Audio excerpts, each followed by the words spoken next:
Do you know what? I love the beach. It's my happy place. And it's no secret that I love food too. Beautiful. A good meal can make my heart sing. I like a breakfast hash. And soothe my soul. I'm always dancing in my kitchen, I can't help it. So I'm getting out and about, meeting some amazing people, producing wonderful, feel-good food. Wow. And I'll be sending my friend and fellow chef, Joseph Denison Carey, off in search of some inspirational stories of his own. It's so good. All the amazing characters and flavours we discover will inspire me to conjure up a treasure chest of delicious dishes that I know will put a smile on your face too. Yeah, boy. Yummy top. Can I finish now? I'll make a racket, don't they, eh? Yeah. Feast your eyes on that. So join me on my travels and in my kitchen for some good mood food.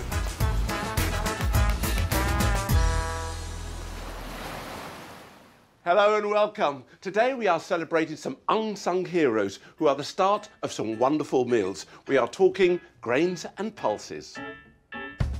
I'll be heading to the Cotswolds to learn all about the power of flour, before making my take on the perfect pizza margherita.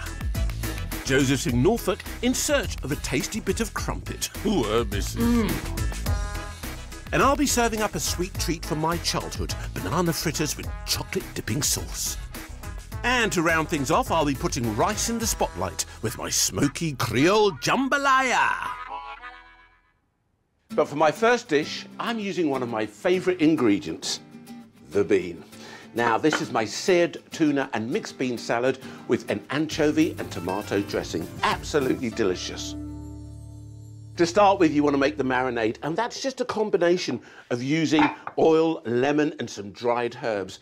In fact, what we've got here, a little bit of oil going into a dish that's large enough to hold your fish in. We've got a little bit of zest of lemon going on there. And I'm just taking the zest of that lemon there. That's it. You're probably going to need a whole lemon for this recipe. Half it's going to go into my salad and the remainder is into my dish here. So we're just going to take the remainder of that. I'll tell you what I'll do. I'll just put this on the edge of my board here. Look, that's it. So we know that it's there. There you go. We've got a beautiful bit of lemon zest there. And the reason I've grated that lemon zest now is because I want to cut into the lemon and I want to take out half of that juice, all right? So in we go there. That's it, bit of juice going into our dish too. A bit of garlic going in there. Let's just, let's use the lemon zester too, just grating that there. There we are.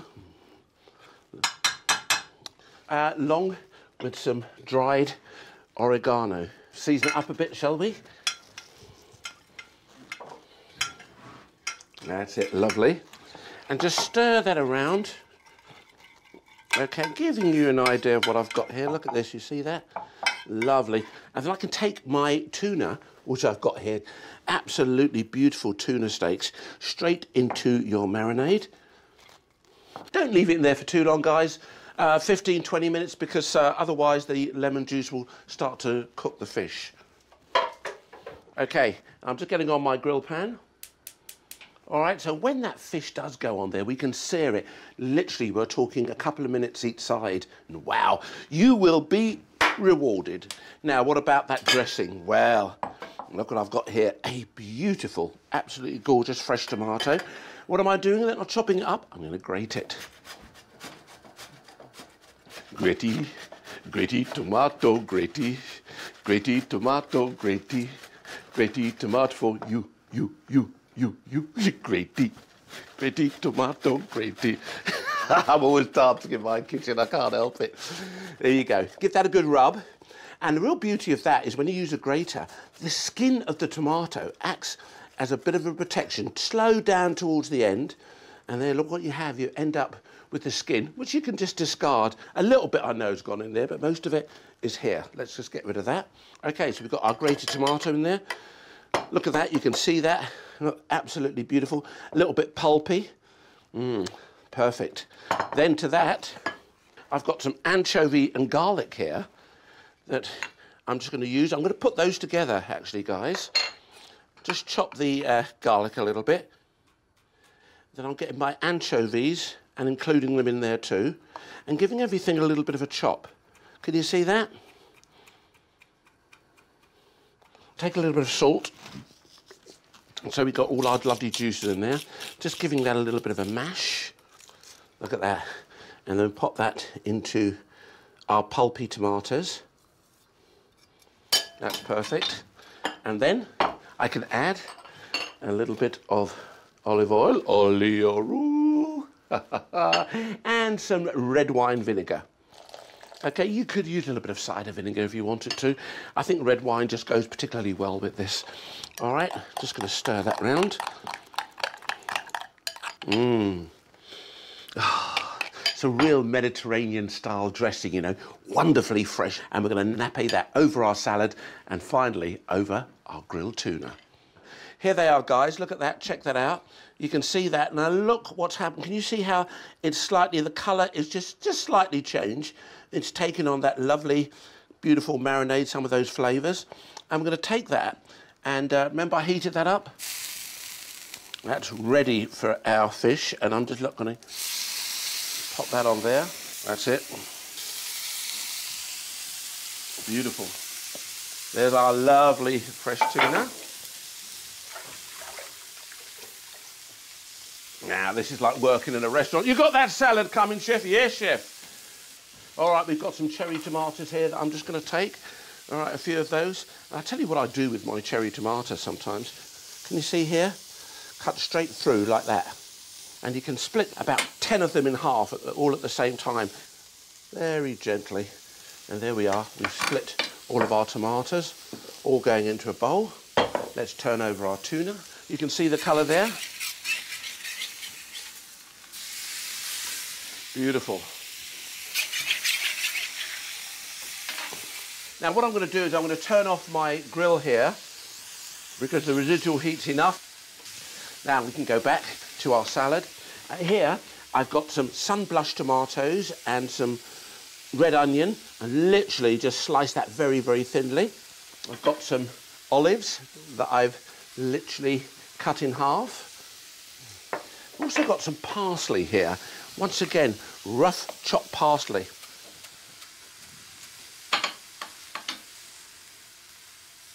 And over here, remember the beautiful zest that I did earlier on?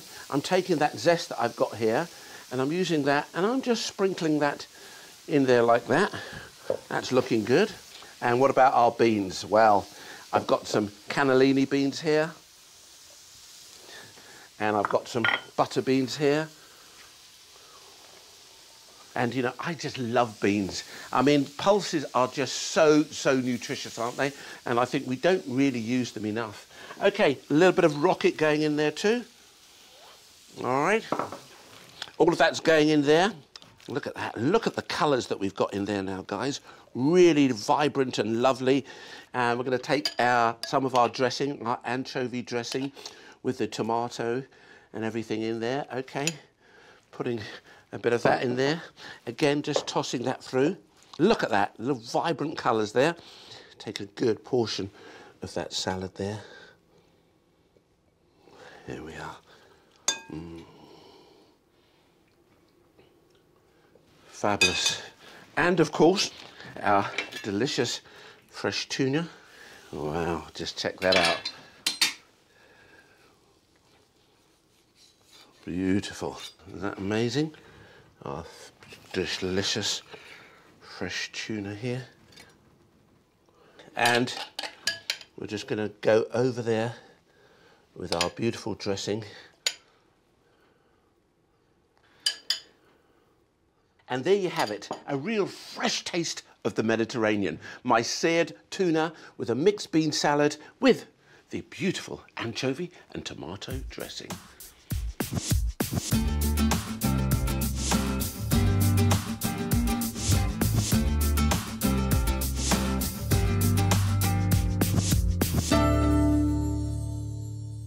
Today we're paying tribute to grains and pulses.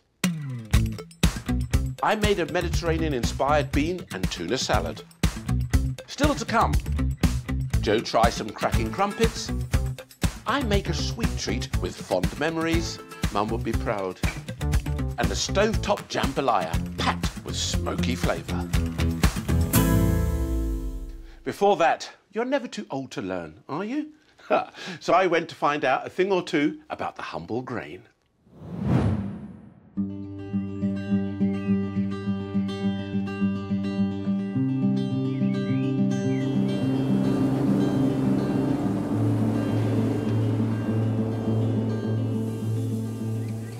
Today I've come to the Cotswolds Shipton Mill to find out a little bit more about what they do with their amazing grains.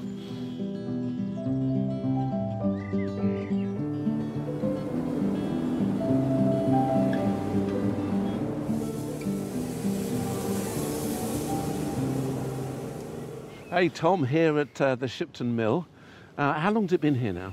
Well, we're mentioned in the Doomsday Book, so pretty well over 1,000 years now we've been milling on this site. Admittedly, that building isn't the original, but it goes back that way. So we know in the Doomsday Book what the miller was paying in rent, where he was getting his grain from, who he was selling it to. So there's an awful lot of history. Now, what about you then, Tom? What sort of grains? What are you using here? What are you milling? And ultimately, what are you aiming for? So it's probably easier to start with what we're aiming for. So what we're aiming for is the best flour for the best application. And we make something like 120 different sorts of flour.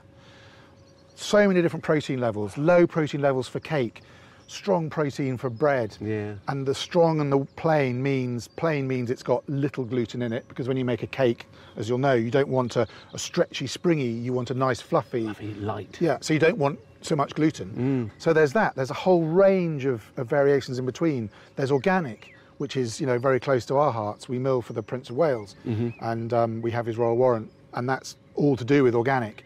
And it does make a tremendous difference. As you know, if you use fresh herbs in cooking, you get a much more vibrant, dynamic effect. Always rewarded. Always rewarded. And it's the same. And it's the same with flour. You know, if you use the right ingredient and you treat it with respect, you will make a better product. You will make a product that tastes different. And I say, you know, we've got a small selection here of some flours and some different grains, and they all have a purpose and they all do different things. Well, let's talk about the different varieties of flour that we've got here, Tom, because, you know, when we do go into the supermarket, there's one or two sort of basic things that we go for, the plain, the wholemeal or the self-raising flour. Which ones are good for you? The flour in its simplest form is wholemeal. And in its really simplest form, it's stone ground wholemeal. So stone ground is what it says it is. It's ground on stones. And if you look, you can see it's got bits in it. And if you rub your fingers in it, you can feel it's quite coarse and it's quite... Yeah. And it will have thistles and bits of leaves in it. It's got a structure to it, hasn't it? But more importantly, what it's got in it is the whole grain. And the best part of the whole grain is the wheat germ, because the wheat germ is the part of the grain that develops into the plant. And contained within the wheat germ are all the proteins and amino acids for building life. When you make white flour, you take that all away. Yeah. When you eat white flour, as lovely as white flour is, I mean, you know, it is gorgeous. Smooth and yeah. Look, here's some white flour. You know, look at it. It's shiny, and you rub your fingers in it. It's like silk. It's absolutely gorgeous. Yeah. But all the goodness has gone out. There's no roughage in there. There's no roughage in there at all. It is just a mechanic for making bread, or beautiful bread. Tom, that was absolutely brilliant. The information that you've given me has just kind of enlightened me, and hopefully everybody at home too. Thank you so much. My pleasure. Yeah, boom.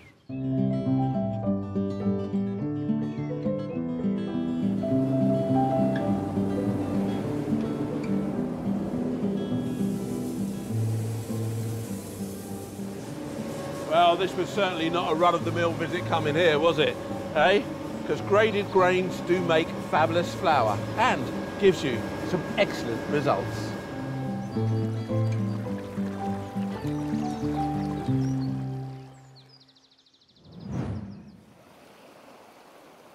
Well, what can I say? That's simply wonderful.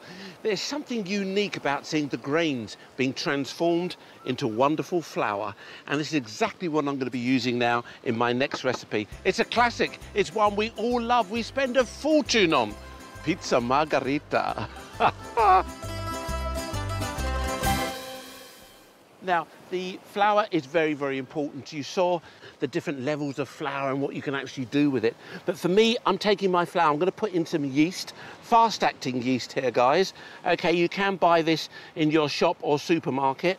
All right, it's all about trying to get the whole thing activating and making sure it rises up beautifully. To that, a touch of salt going in there too. Quite a bit, you can see that. It's about a teaspoon of salt for that quantity of flour there. Now, I've got some warm water here. Important that it's warm. Just want to get that into our flour and get everything going. And to that, I'm going to put my oil into the water, the warm water there. All right, beautiful. And then we're pouring that in like that. Okay. And I'm going to take my wooden spoon here at this point and just kind of blend everything in, just spoon it in, because you don't want sticky fingers at this stage, because you're going to be doing a little bit of kneading in a moment. Can you see that? Just working that like that. That's okay. It's a bit of a sticky kind of dough. Flour onto our board here. We are outside, so if I throw it here, it might end up over there. I think it's going to end up with the cameraman. It's sort of rubbing his eyes. Sorry, guys. There we are. Bit of flour. That's our dough there. Okay, and then we need to give that a bit of a knead here. All right, can you see that? We're just kneading that, activating everything. Have to work it, giving that a good stretch, getting all that gluten going. That's it. Wow, wonderful. There you go, working it. Do you know what? I think I'm going to give up my gym membership and just learn how to knock out pizzas every day. That's it, lovely. Beautiful. Look at that, guys. All right, work that for a good 3 or 4 minutes, like that. And I'm going to transfer that into an oiled dish, all right, an oiled bowl here. Just a little bit of oil around the bowl like that. Okay. In with our beautiful dough. Okay. You cover that now with a damp cloth, and we're going to leave that there for a good hour and a half or something, and then guess what? Check this out. Look at the difference there, guys. Same quantity, but you can see what happens when you let that proof up a bit. Look at that. And the yeast is activated. The aroma of the yeast comes rising straight out of our bowl. There we are. And then we're going to take that out again, knock that back down. See what happens there? Beautiful. Knock that back again. There we are. Look at this, guys. Look. Beautiful. I'm just going to take a bit of that now. Okay, pop that in there.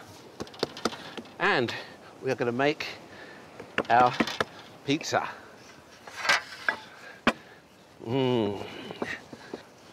Keep stretching that, okay? Requires a little bit of patience, all right? And the real beauty of this, of course, you can get your children involved. They love it.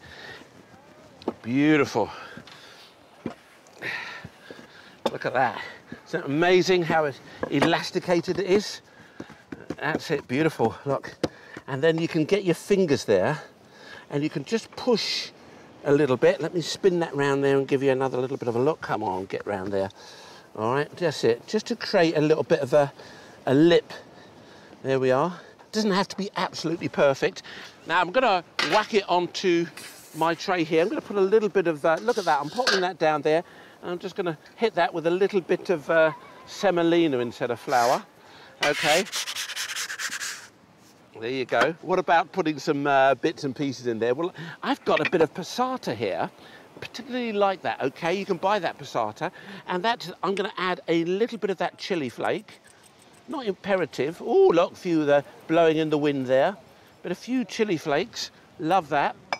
A little bit of garlic that I'm just going to grate in here too.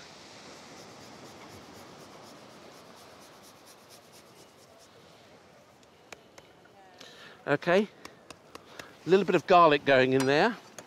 That's looking good. Shall we give that a little bit of a stir around like that? That's okay. Let's get that garlic well mixed into that tomato passata. We've also got some basil here, and we're just going to cut that up.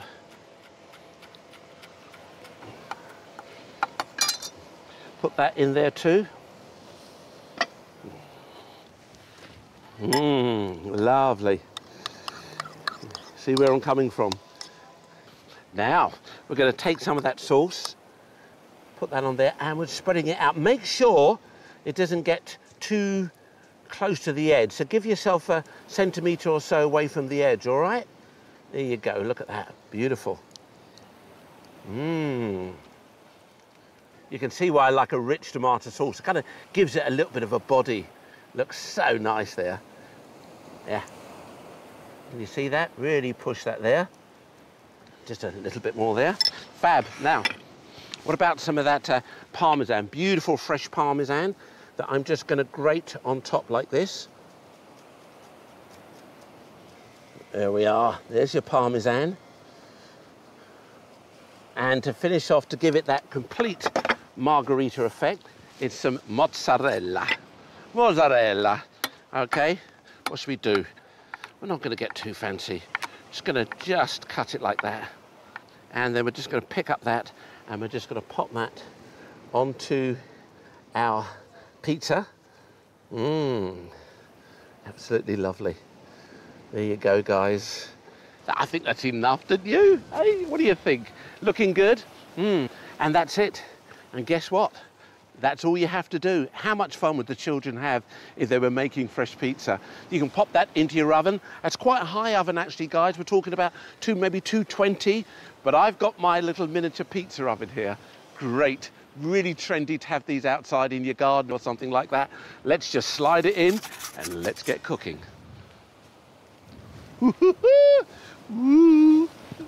Okay, let's tidy up and get ready to eat. That won't take long.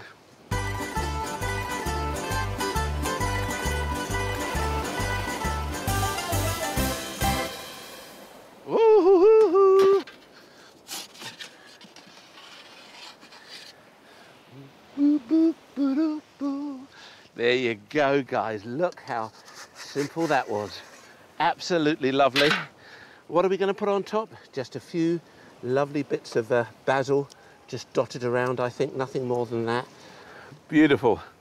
And there you have it, my pizza margherita, made on a beach in Cornwall, just for you.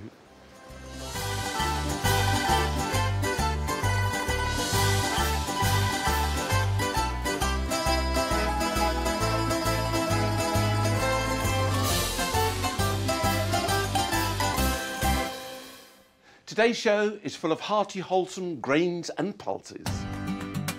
So far, inspired by my love of the Mediterranean, I prepared a beautiful bean and tuna salad. And after a visit to a magnificent mill, I made pizza margherita. And later, I'll be whipping up a smoky Creole jambalaya. But now Joe is off to Norfolk to try some crumpets with a difference.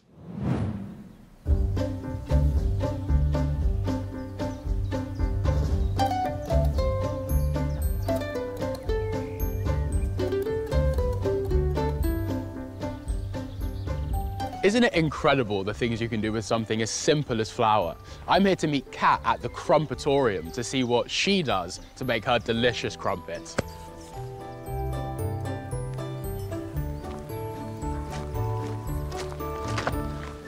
Hello. Hi. How's it going? Good, how are you? Yeah, I'm great. I mean, this is already amazing. I feel like I've walked into a slice of heaven. And you've got a bunch of flavours going on here, right? We're not talking about just normal crumpets. Yeah. What are they? What flavours do you have? So the normal ones are cheese, original, ginger, chocolate chip and chocolate orange. Nice. All right, well, are you going to show me how to make some crumpets or what? Sure. Okay, let's do it. Cool. So we're starting with the flour? Yeah, so we've got half strong, half plain flour in there. And then I usually just start mixing everything straight away. Then you add in your sugar. Then you've got your yeast, salt, bicarb. And then just got some water. And so right now we're making just a standard base, but what flavour are you going to make for me today? This one's going to be chocolate chip.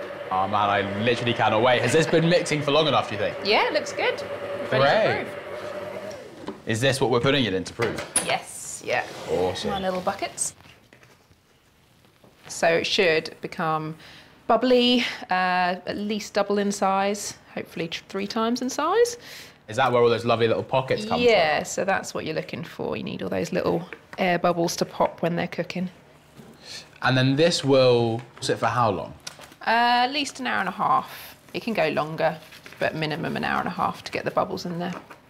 Kat, I'm going to be honest with you. When you were telling me that the proving takes about an hour and a half, I was a little disappointed. So I'm glad that we've got this. I'm very excited. I'm seeing some very tasty things in front of me. That in particular, but also this. What's in here? That's just golden syrup. And then in here is white and dark chocolate chips with some brown sugar.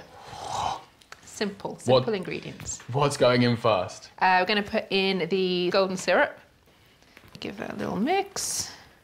Even that looks quite tasty. And I know it's raw batter, but there is something quite appealing about it. Yeah, I have tried the raw batter and that, and I would wait.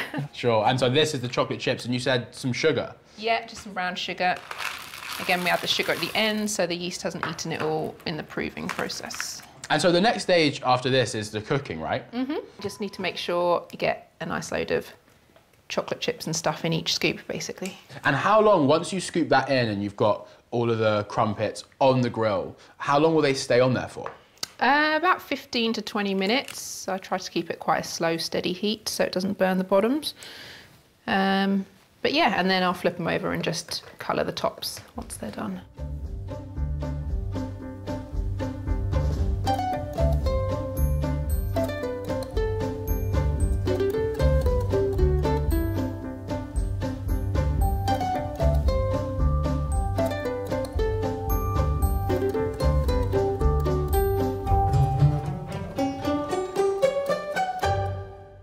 Right, so these are looking almost finished to me, but you're saying that there's another stage, yeah, one last just stage. need to brown the tops off, but would you like to choose your crumpet? Yes, I would like this one. The biggest one. Yeah. And so you're saying that this last stage is just to brown the top, just so they have that nice, sort of golden caramel. Just to finish them off. Colour. Okay, looks good. Wow, it's literally that quick. Oh, look at that lovely golden and the melted chocolate. Oh my God. You've got to have some butter with it, obviously. Oh, I'm not sure there's enough butter on there. I can grab you some more. Thank you so much.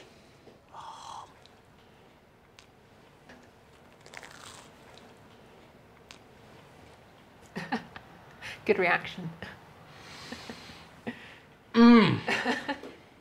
So incredible. I love the flavours. It's not too sweet. You've used, was it dark and white chocolate? Yeah, try and get that sort of bittersweet balance, yeah. It's worked perfectly. I'm sorry for talking to you about that, but I honestly just can't help it.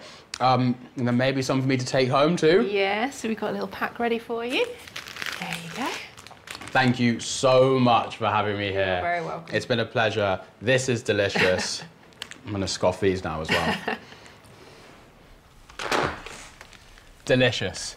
I mean, to be honest, I could probably eat this whole thing, but don't worry, Ainsley, I'll save you a bit of crumpet.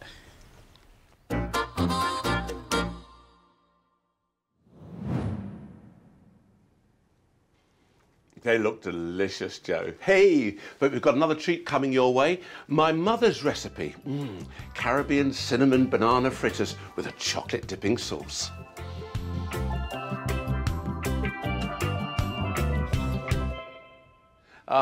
What about the bananas? Well, you're going to need some ripe bananas. Look at these guys. You can see the sugar is rising to the surface. That's why you get these little black marks. The sugar's beginning to come out. And so we're going to snap those off. I need about 4 of those, actually. And that's why they look a little bit dark, which is perfect, because this is probably one of the most wasted fruits ever in Britain. We don't realise that, do we? Is the banana. We buy it, we put it in the fruit basket, we just don't use them up. What a perfect way for using them up now, eh? Just snapping those, putting them into my food processor.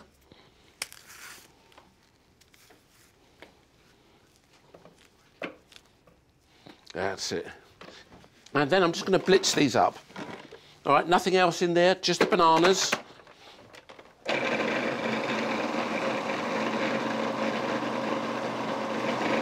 And just keep going until you kind of smooth everything out, all right?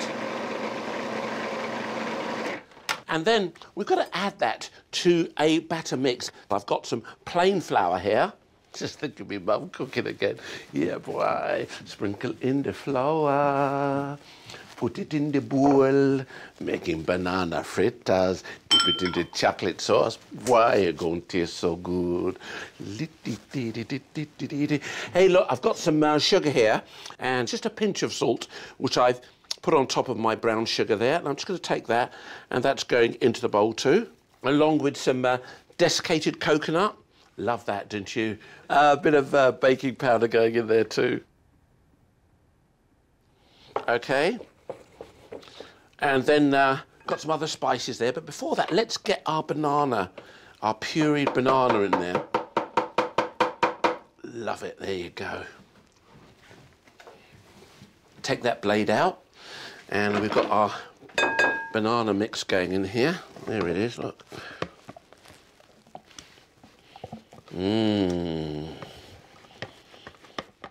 Okay. Oh, lovely. Perfect. Yeah. There, just mix that like that. Look at that. Beautiful. And I've got the addition here of some of those lovely spices. It just wouldn't be Caribbean without these lovely flavours. And we're going to start off with a little bit of vanilla extract going in there. And you can put a bit of allspice, but what I've got here is I've got nutmeg and cinnamon, all right? Just a little bit of those going in there, the combination of those two. Give it a real sort of spicy kick.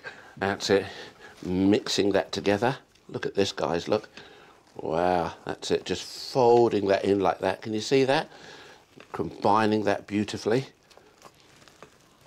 That's perfect. Look at that. Do you see that mixture? And then we can take spoonfuls of that. We can drop that into our fryer. Temperature, I'm going for about sort of 160 to start with, guys. There we are, about that much. Look at this, look. Beautiful. Kind of reminds me of my mum, the way she used to just kind of get those and just push it in there like that. That's it. And one more in there like that. Fab.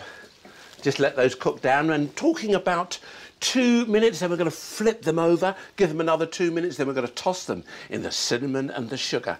But what are we going to serve it with? Chocolate sauce. Oh, I love a bit of a chocolate dip. Now, I'm taking our cream. Our cream's going into the saucepan. We've got some chocolate here. Chop up that chocolate. That's it. Mmm. Beautiful. Lovely bits of chocolate going in there. And some golden syrup.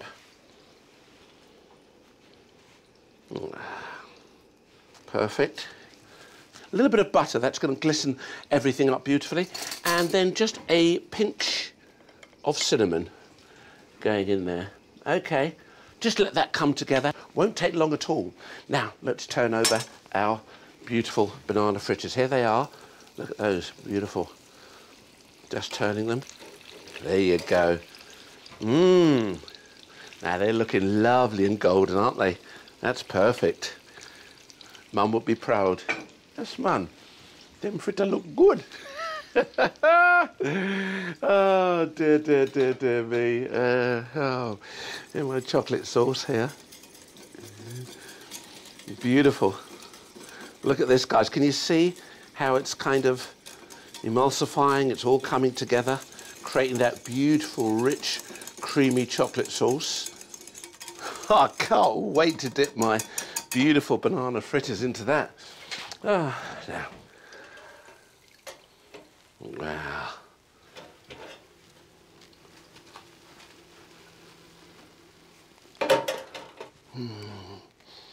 Ah, they smell so good. And we're going to drain those on kitchen paper. And whilst they're draining, let's make up a little bit of that cinnamon sugar.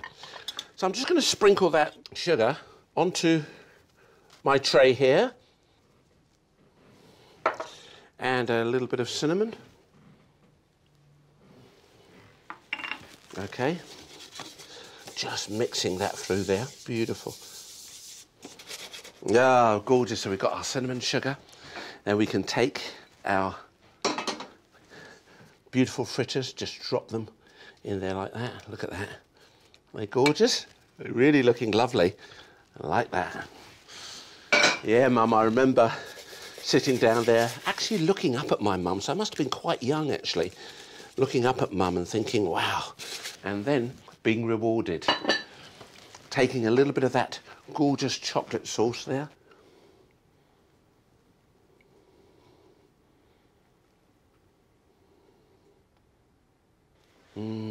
Gorgeous.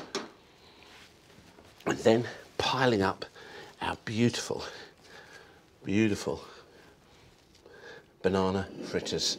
Ah, wonderful memories come flooding back. And you can have that memory now with my Caribbean cinnamon banana fritters with a chocolate dipping sauce.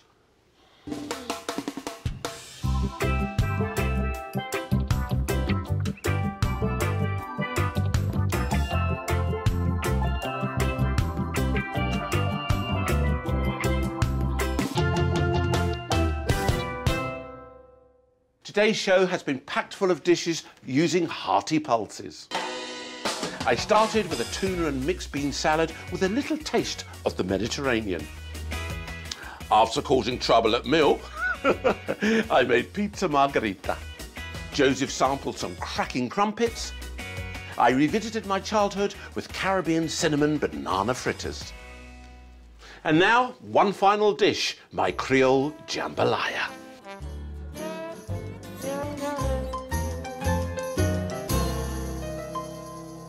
Ah, what a fantastic dish it is. It's one of those one-pot wonders, actually, that when you put it in front of your guest or your family, everyone goes, wow, because it's so aromatic, wonderfully smoky and sensationally tasty.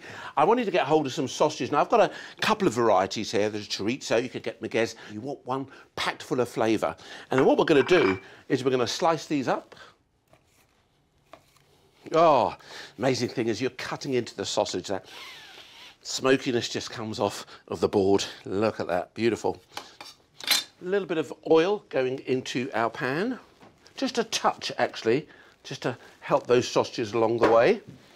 And then straight in there.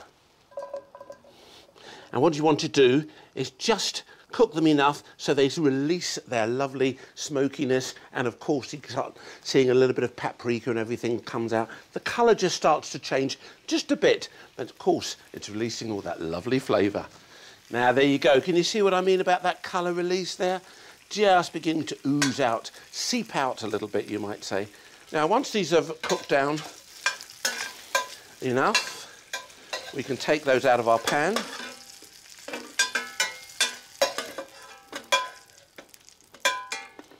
That's okay, and then we can add our chicken. I'm using chicken thighs, all right? I think it just holds up so much better. It doesn't dry out as much as the chicken breast. Beautiful.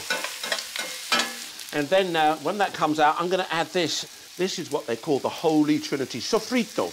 Anytime you do any Creole cooking, you're going to need your celery, you're going to need your onions, and you're going to need your pepper too. Bit of garlic, a little bit of the white of the spring onions, or as my mother would say, scallion, and just chop it up and throw it all in. So, I'm going to take those.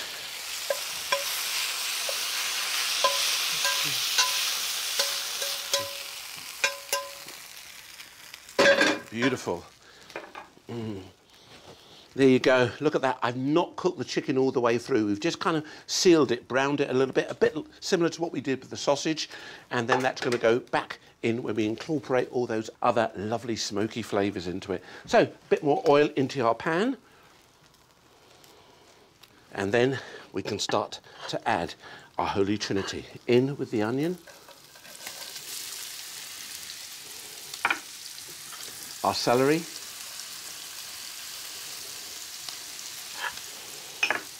And the peppers. Let's chop up that garlic now, shall we? That's it. Just chopping that up.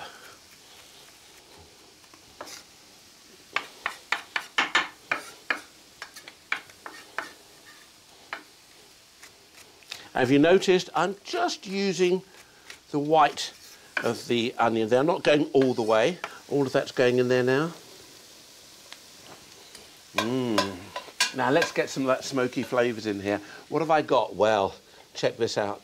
We've got a little bit of oregano there. We've got a little bit of smoked paprika, sweet smoked paprika actually, and a little bit of cayenne, which is going to add that big kick of heat. All right, let's sprinkle that in out there. Move that spoon. Yeah, go on. Get that in there. Beautiful. And I've got some fresh thyme here. I love the idea of incorporating thyme into food. It's wonderfully aromatic. It just delivers every time. Yeah. I even keep some in the freezer, actually. Don't tell anybody, but I do have a little bit, just in case. A little bit of fresh thyme going in there. That's lovely. And then a tin of chopped tomatoes. All right, there they go. I've turned up the heat a little bit now, guys, because we've got a bit of moisture in there, so things aren't going to catch on the bottom. A little bit of tomato puree going in there. Lovely. And that's going to be followed by my rice. In with the rice. Ricey up, ricey up. Ricey up, ricey up. Look up at the rice in the matabaya. A look up at the rice, make it kind of taste, yeah.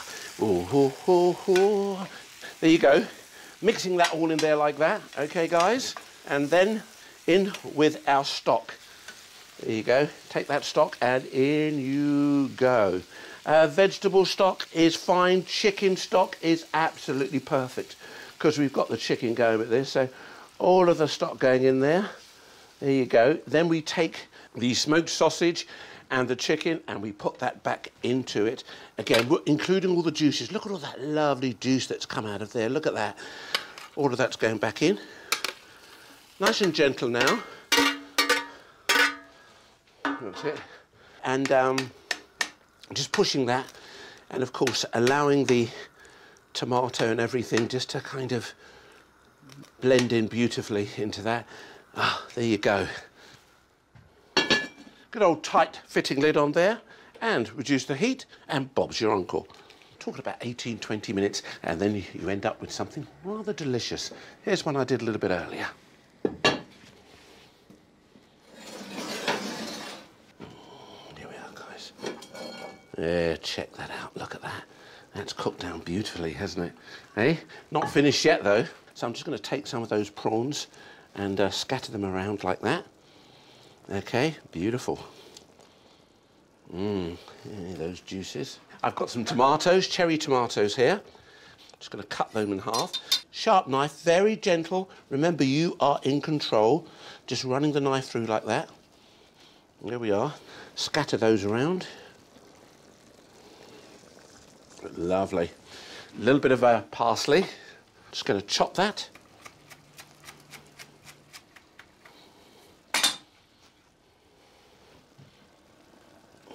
There you go. Just going to pop that lid on top like that. Turn that heat off, and the residual heat that's underneath there is going to cook those prawns. Now, hey, can't wait for this. I have to say that normally rice is a side dish, but at this time, on this occasion, it's the absolute hero. Check this out. My Creole jambalaya. Wow. I think the only thing to add to that is your favourite hot sauce, as my dad would say. Bring the hot sauce. Enjoy.